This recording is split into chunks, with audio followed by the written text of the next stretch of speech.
আল কোরআন যদি পরিপূর্ণ জীবন ব্যবস্থা হয়ে থাকে তাহলে হাদিস কেন?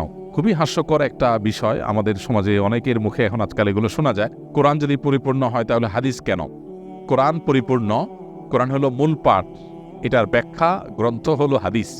অতএব কোরআন পরিপূর্ণ হওয়ার সাথে হাদিসের প্রামাণ্যতার কোনো সংঘর্ষ নেই, কন্ট্রাডিকশন নেই, দুইটাই প্যারালালি চলে। কারণ হলো কোরআনের ব্যাখ্যার জন্যই আল্লাহ তাআলা রাসূলকে পাঠিয়েছেন। এখন যদি কেউ বলেন কোরআন তো পরিপূর্ণ, তাহলে আল্লাহ রাসূল পাঠালেন কেন? কোরআন জিবরিল দিয়ে পাঠিয়ে দিলে তো হলো। এই প্রশ্নটা যেরকম অবান্তর, কোরআন পূর্ণাঙ্গ হলে আবার হাদিস লাগে কেন? এটাও সেরকম অবান্তর। এনকারে হাদিসের ফিতনা এখন ঘরে ঘরে দাঁড়ে দাঁড়ে হয়ে গেছে। হাদিস অস্বীকার করা, আমাদের সতর্ক থাকতে হবে। অনেক সময় মনে হয় ইসলাম কেন সত্য ধর্ম, অন্য ধর্ম কেন মিথ্যা, এ ধরনের চিন্তা আসলে কি করব। আমরা যখন চাষাবাদ করি শুধু ফসল হয় না, ফসলের সাথে আগাছাও হয়। ধান খেতে ধান গাছ আর আগাছা দেখতে একই রকম লাগে না? এখন কেউ যদি বলে ভাই ধান গাছগুলোকে যত্ন করে রাখেন, আগাছাগুলো কেটে রাখেন, কেন? দেখতে তো একই রকম। এই জন্য পৃথিবীতে প্রচলিত যত ধর্ম আছে দেখতে মনে হয় সব ধর্ম একরকম। আসলে একটা হলো মূল গাছ, মূল গাছের মধ্যে বহু আগাছা সৃষ্টি হয়েছে। যেই ধর্মের সূত্র আসমানের সাথে, আল্লাহর সাথে, ওহির সাথে, নবী রাসূলদের সাথে, সেগুলোকে বলা হয় আসমানি ধর্ম। এগুলো যুগে যুগে সব একই সূত্রে গাথা। এগুলোরই সর্বশেষ ধারা হলো মুহাম্মদ সাল্লাল্লাহু আলাইহি সাল্লামের ধর্ম। এরপর আর কোনোটা আসবে না, এরপর কিয়ামত হয়ে যাবে। এই ধারার যে কোনো ধারার অনুসারী হলেই তিনি নাজাত প্রাপ্ত। এর বাইরে মানুষের সৃষ্ট আরো বহু ধর্ম পৃথিবীতে তৈরি হয়েছে, এগুলো কোনোটাই সঠিক নয়। এখন আমরা ওই যে আগাছা এবং মূল ফসল সম্পর্কে ধারণা না থাকার কারণে আমাদের কাছে দেখে এক মনে হয়। যে ধান গাছ আর আগাছার পার্থক্য জানে না তার কাছে সবাই এক মনে হয়, কিন্তু যে পার্থক্য জানে তার কাছে এক মনে হবে না। একটা হবে মূল গাছ, আর হলো আগাছা সৃষ্টি হয়েছে। আসমানি ধর্ম এটার ধারা শুরু হয়েছে কখন? আদম আলাইহিস সালাম থেকে শুরু করে নূহ আলাইহিস সালামের সময় এটার দ্বিতীয় ধাপ শুরু হয়েছে। এই যে হাজার হাজার বছর যাবৎ চলে আসছে, এরপরে এসে বহু মানব রচিত ধর্ম পৃথিবীতে শুরু হয়েছে। অতএব এগুলোর ভিতরে কোনটা আল্লাহর মনোনীত আর কোনটা আল্লাহর মনোনীত না, এটা বোঝাটা হলো গুরুত্বপূর্ণ। আল্লাহ কোরআনে বলেছেন না দীন ইনদাল্লাহিল ইসলাম, আল্লাহর কাছে একমাত্র মনোনীত দিন হলো ইসলাম।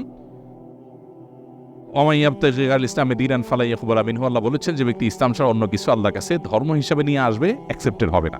এজন্য আমাদের ইসলাম সম্পর্কে জানতে হবে এবং মানবরচিত দিন বা ধর্মগুলো সম্পর্কে আমাদের জানতে হবে, তাহলে ইনশাআল্লাহ ধোঁয়াশা দূর হবে। এই বছরের হজ ব্যবস্থাপনার অনেকে প্রশংসা করেছেন। আপনার অভিজ্ঞতা এবং আগামী বছর যারা হজে যাবেন তাদের উদ্দেশ্যে কিছু বলবেন? আলহামদুলিল্লাহ, এটা সত্য যে এবছর সৌদি আরবের কর্তৃপক্ষ তাদের হজ ব্যবস্থাপনাকে তারা অন্য যে কোনো বছরের চাইতে ভালো করেছে। এটা সত্য, আমার চোখেও সেটি ধরা পড়েছে। এমনকি হজের যে দুইটা পার্ট, বাংলাদেশ পার্ট, সৌদি আরব পার্ট, উভয় পার্টের ব্যবস্থাপনাই বেশ ভালো ছিল। বাংলাদেশ পার্টের ব্যবস্থাপনা অবশ্য বেশ কয়েক বছর ধরেই ভালো হচ্ছে। বিগত আমলের শেষের দিকে এসে হজ ব্যবস্থাপনা তুলনামূলকভাবে ভালো হয়েছে, যার কারণে একসময় প্রচুর পরিমাণে মানুষ হজের টাকা জমা দিয়ে প্রতারিত হতো, যেতে পারত না, হজ ক্যাম্পে গিয়ে কান্নাকাটি করে ফিরে আসতে হতো। এই দৃশ্যগুলো আর এখন দেখা যায় না বেশ কয়েক বছর যাবত। এটা ভালো। তো তার মধ্যে আবার এই বছর আলহামদুলিল্লাহ তুলনামূলকভাবে হাজিদের হয়রানি অথবা পেরেশানি তুলনামূলকভাবে কম হয়েছে বিগত বছরগুলোর সাথে কম্পেয়ার করলে।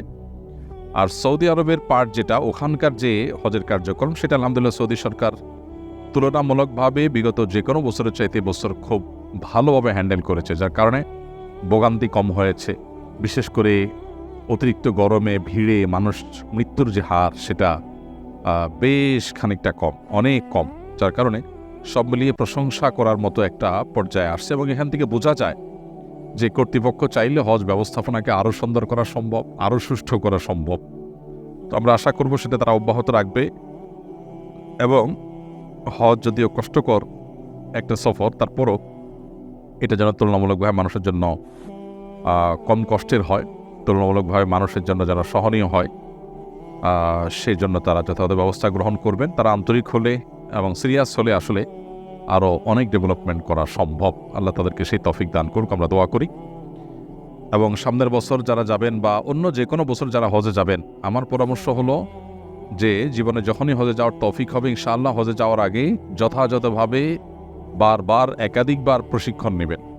যত বেশি প্রশিক্ষণ নেবেন, জানবেন, শিখবেন এবং সময় দিবেন, তত বেশি ইনশাআল্লাহ হজটা সুচারুরূপে সুষ্ঠুভাবে সুন্দরভাবে সম্পন্ন করা সম্ভব হবে। আমরা অনেকেই সরাসরি হজে চলে যাই, প্রপার ট্রেনিং বা প্রশিক্ষণ নেই না। এর ফলে যেটা হয় যে দুঃখ নিয়ে আমাদেরকে ফিরে আসতে হয়, কারণ দেখা যায় বড় বড় মেজর ভুল করে আমরা চলে আসি।